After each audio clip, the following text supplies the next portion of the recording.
Армысыздар, құрметті көрермендер. Қазақстан Халқы Ассамблеясының халық әуені жобасының кезекті шығарылымын орыс этносының өнеріне арнайтын боламыз. Ендеше бүгінгі бағдарламамыздың қонағы Қазақстан Халқы Ассамблеясының Жамбыл облыстық Раданеж орыс этномәдени бірлестігінің төрағасы Владимир Сорокин мырза. Қош келдіңіз, құрметті Владимир Владимирович. Осы Самарқанның көк тасы еріген әз наурыз мерекесі құтты болсын. Құттықтауларыңызға қосылып, мен де бірлестігіміздің атынан барша қазақстандықтарды осы жарқында ұлы наурыз мерекесімен құттықтаймын. Барлықтарыңызға зор денсаулық, құт береке тілеймін. Жылымыз жемісті өтсін. Ең бастысы осы. Владимир Владимирович, орыс этносының, әсіресе аға буын өкілдерінің арасында Оренбургский пуховый платок әні өте танымал. Осы әннің тарихы туралы бір ауыз айтып берсеңіз. Эта песня очень известная была в советский период. Орынбор түбітшәлісі кеңес заманынан әлі күнге дейін жиі айтылатын әндердің бірі. Бұған көңілге ерекше әсер беретін ән мәтіні себеп болды деп ойлаймын. Мәтін әке-шешелерімізге, әсіресе аналарымызға арналған. 1958 жылы Орынборға әнші ақын Виктор Боков және сазгер Григорий Пономаренконы арнайы шақыртылып, жаңадан құрылған орыс халық қоры үшін бірқатар әнді жазған болатын.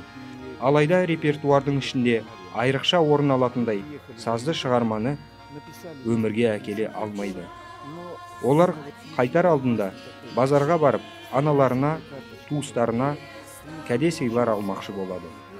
Осы сәтте Боковтың көзіне Орынбор түбітшәлісі түседі. Түбітшәлінің жылы, мамық және қауырсындай жеңіл болғаны соншалық қолда ұстағанда сезілмейді. Осы сәтте ол сезінген ерекше сезімнен әннің сөзі ойына сап етіп келеді. Пономаренкоға әннің сөзі қатты ұнап, шығарған әуені ән сөзіне үйлесе кетеді. Ән 1958 жылы осы хордың концертінде алғашқы рет орындалып, радиодан таратылады. КСРО-ның әйгілі әншісі Людмила Зыкина естіп, әсерленіп, өз репертуарына қосады. Зыкинаның бірде-бір концерті аталмыш әнсіз өтпейтін. Себебі зал ішінен әрдайым Орынбор түбітшәлісінің шырқалуын өтінген хаттар көптеп түсетін.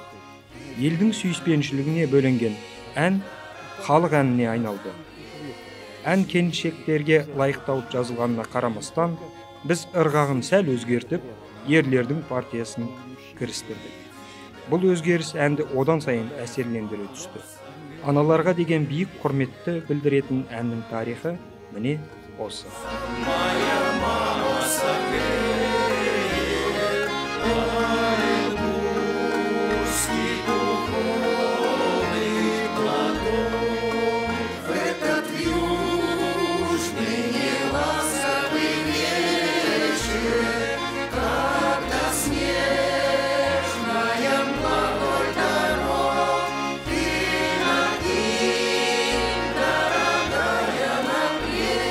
Құрметті көрермендер, бүгінгі бағдарламамыз өз мәресіне жетті.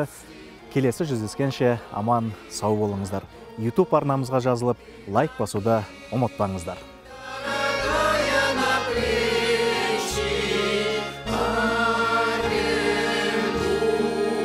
Силу